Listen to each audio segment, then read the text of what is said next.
What's your price? It's a question most of us will never get asked by, say, a big-shot Hollywood lawyer. But for one man, that exact question became the defining moment of his entire life's work. We're going to dive into the incredible story of Dr. Joe R. Eagleman. So picture this. You get a call. On the other end of the line is a lawyer, and they say, "Name your price." Just like that. For Dr. Eagleman, this wasn't some fantasy. It was real, and it was the culmination of decades of work, and it dropped him right into the middle of a huge fight between a movie studio and a car company. And what were they fighting over? Who could build a better tornado? Yeah, you heard that right. It was this massive legal showdown between Universal Studios and Volvo. And the big prize? Well, it was the right to create an artificial tornado for a commercial. Wild, right? So naturally, Universal Studios needed an expert witness, and they went straight to the top. See, Dr. Eagleman wasn't just an expert on artificial tornadoes, he was the expert. I mean, the man literally wrote the book on how to create one in a lab. So how in the world did he get there? To really get it, we've got to go way back to the very beginning.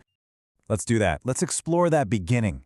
Because his story, you see, it doesn't start in some fancy high-tech lab with Hollywood on the line. No, not at all. It starts on a simple family farm in a one-room schoolhouse. It's about as far away as you can get from the life he would end up leading. It all started in a one-room schoolhouse on a farm in Missouri. Dr. Eagleman was the 11th of 12 kids, growing up without any of the things we take for granted. I'm talking no running water, no indoor toilet. It's the kind of start that makes his future work, with Hollywood and NASA, seem completely and utterly impossible. And you can just feel his curiosity from the very beginning. From the time he was a little kid, he was always collecting, building, tinkering with things. He actually kept this box his entire life, and it's filled with his childhood treasures. A slingshot he made himself, arrowheads he found. It's like a perfect little window into this incredibly curious mind. But here's the thing. Even with all that natural curiosity, he was told he wasn't going to make it. An older brother, before he even started first grade, told him he would never amount to anything. Can you imagine hearing that from your own brother? Those words, they could have crushed him. But instead, they became this quiet challenge, this little spark that would fuel him for the rest of his life. So, the big question is, how does that boy, the one who was told he'd never amount to anything, go on to create something so extraordinary? Well, he took all that childhood curiosity and just poured it into science. And he built something the world had literally never seen before. And the genius of what he built was just how simple it was. In his lab at the University of Kansas, he figured it out. He positioned 3 fans above a hole in the ceiling to pull air upward. Then, he attached fans to the ceiling to get the air rotating. And just like that, he created the world's first unconfined artificial tornado. It was an absolute marvel. But that boy grew up to create something extraordinary, an artificial tornado that stretched from the ceiling of his university lab all the way to Hollywood. I mean, his invention didn't just stay in the lab, it was scaled up, way up, to become this towering 50-foot centerpiece of the Twister attraction at Universal Studios in Orlando.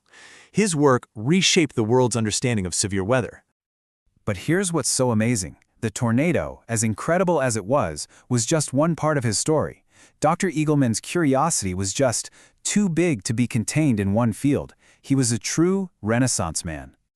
He wasn't just a scientist. He was a musician, an artist, a craftsman, a teacher, a man whose curiosity could never be contained in one field.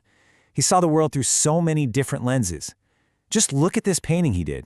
It's a beautiful example of his artistic side. And it shows that deep connection to nature that really fueled his scientific work too.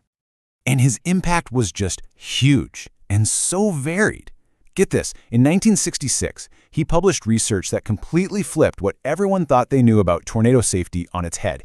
He proved the southwest corner of a house was actually the most unsafe place to be. Then in '73, NASA picked him to direct an experiment on Skylab. And here's the kicker. Years later, NASA lost their copies of the data from that experiment. But Dr. Eagleman, he'd saved his. And his old data became absolutely crucial. That's the kind of guy he was.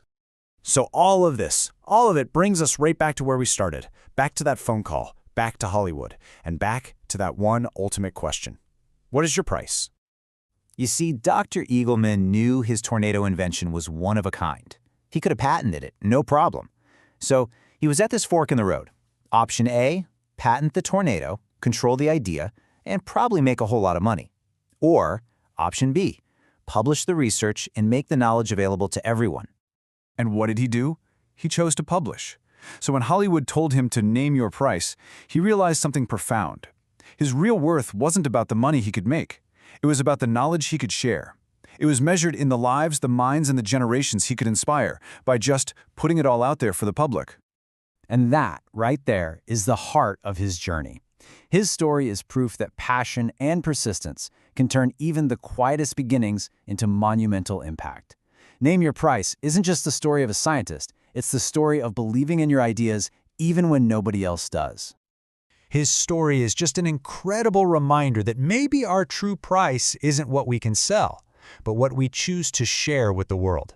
If stories like this inspire you, tap like and follow for more about Name Your Price.